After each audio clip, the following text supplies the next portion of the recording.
रायगड जिल्ह्यात शिवसेना आणि राष्ट्रवादी संघर्ष कायम आहे। पेण नगरपालिका निवडणुकीमध्ये महायुती फुटल्यानंतर शिवसेना आक्रमक झाली। एका कुटुंबामुळे रायगड जिल्ह्यात चुकीचा ट्रेंड सुरू आहे।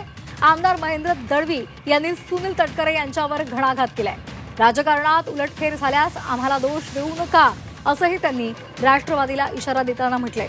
पेणमध्ये शिवसेनेला डावलून राष्ट्रवादीची भाजपसोबत युती झाली आणि त्यानंतर आता शिवसेनेनं संताप व्यक्त केलाय। शिवसेना महायुती धर्म पाळण्यासाठी कायम तयार होता असं सुद्धा त्यांनी म्हटलेलं आहे। याची आठवण सुद्धा दळवींनी करून दिली।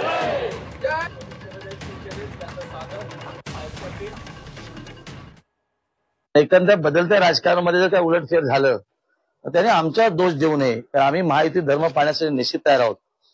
पण मग सांगितल्याप्रमाणे जे चित्र आता एकंदर रायगड जिल्ह्याच्या राजकारणामध्ये उभं राहते ते असंच आहे की आपला पक्ष बुडाल ते चालेल पण दुसरा पक्ष घेऊन बुडलं पाहिजे। ही जी भूमिका कायमस्वरूपी सगळ्या राजकारणामध्ये आतापर्यंत एका फॅमिलीच्या माध्यमातून आलेली आहे आणि ती तोच धोका खऱ्या अर्थाने पेनला असं मला वाटतं। आणि म्हणून पेनची शून्य जनता येणाऱ्या निवडणुकीमध्ये आता नक्की विचार करेल